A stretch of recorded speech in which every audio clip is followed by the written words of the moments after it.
चाहे इंग्लिश बोलने की बात हो, चाहे लिखने की बात हो, चाहे पढ़ने की बात हो, 90% शब्द ये यूज होते ही हैं जिनको हम कहते हैं कैन, विल, शुड। ये शब्द इतने इंपॉर्टेंट है कि 90% यूज होते हैं। यानी कि अगर चाहे फ्यूचर हो, फ्यूचर टेंस हो, चाहे पास्ट टेंस हो और चाहे प्रेजेंट टेंस हो, ठीक है, दोनों यानी कि तीनों टेंस जो हैं वो इन्हीं से बने होते हैं।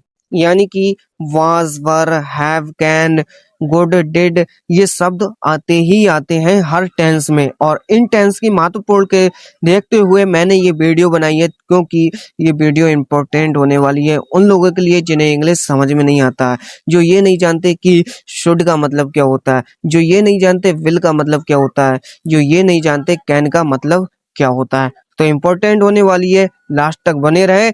आने वाली वीडियो बहुत ही इंटरेस्टिंग होने वाली है जो मैं कल डालूंगा। अगर आपको वो वीडियो चाहिए तो सब्सक्राइब कर लें आने वाली वीडियो के लिए, जो इंग्लिश स्पीकिंग, इंग्लिश लर्निंग के लिए बहुत ही परफेक्ट होने वाली है।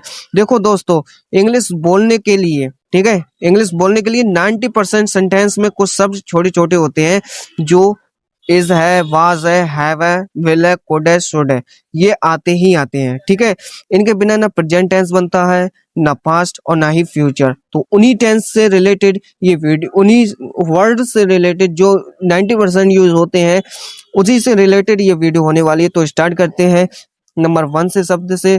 और इन शब्दों को कॉपी पे लिख लेना, बहुत ही इंपॉर्टेंट है। तो इसका मतलब होता है, ठीक है, इसका मतलब है। एम का मतलब होता है हूँ, ठीक है, आई एम, ठीक है, बॉय।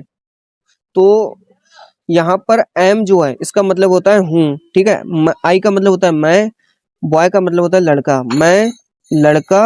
एम का मतलब होता है हूँ, मैं लड़का हूँ।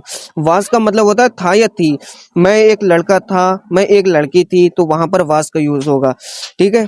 यहाँ पर डब्लू गए, ठीक है, वेयर। तो वेयर का मतलब होता है, तो वेयर का मतलब होता है थे या थी, ठीक है। हैव का मतलब होता है पास है या पास होगी, ठीक है। हैव का मतलब जब कोई चीज हमारे पास है तो हैव का यूज करते हैं, जैसे आई हैव अ कार, मेरे पास एक गाड़ी है। आर का मतलब होता है। विल का मतलब होगा होगी या हो गई, ठीक है। आई विल अ कार, मेरे पास एक कार होगी, मेरे पास एक पेन होगा।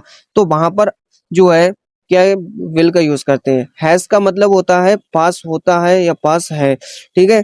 क्योंकि इस वाले हैज में और हैव में दोनों का सेम अर्थ है, लेकिन थोड़ा सा डिफरेंट है। हैव का यूज प्लूरल के लिए यूज करते हैं, जो ज्यादा चीजें होती है उनके लिए, और हैज का यूज सिंगुलर चीजों के लिए यूज करते हैं जो एक चीज हो, यानी कि एक कार, और कार से तो हैव लगाएंगे। आर का मतलब होता है दोस्तों है, यहाँ पर था या थी गलत है। आर का मतलब होता है। वेयर का मतलब होता है थे या थी, जो यहाँ पर मैंने बताया था, ठीक है, वही वेयर।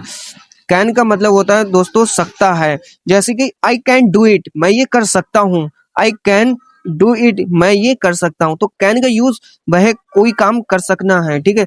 जैसे मैं काम कर सकता हूँ, मैं लिख सकता हूँ, मैं पढ़ सकता हूँ। आई कैन रीड, मैं पढ़ सकता हूँ। तो ऐसे शब्द में कैन का मतलब होता है सकता है या सकती है। शुड का मतलब होता है चाहिए, ठीक है। जैसे कि मुझे एक गिलास चाहिए, मुझे एक पेंसिल चाहिए, तो उनके लिए शुड का यूज करते हैं। तो thanks for watching my video, please like, subscribe and comment now. आने वाली वीडियो के लिए सब्सक्राइब कर लें।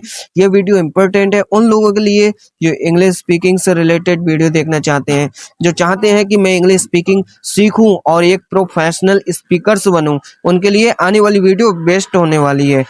Thanks for watching my video.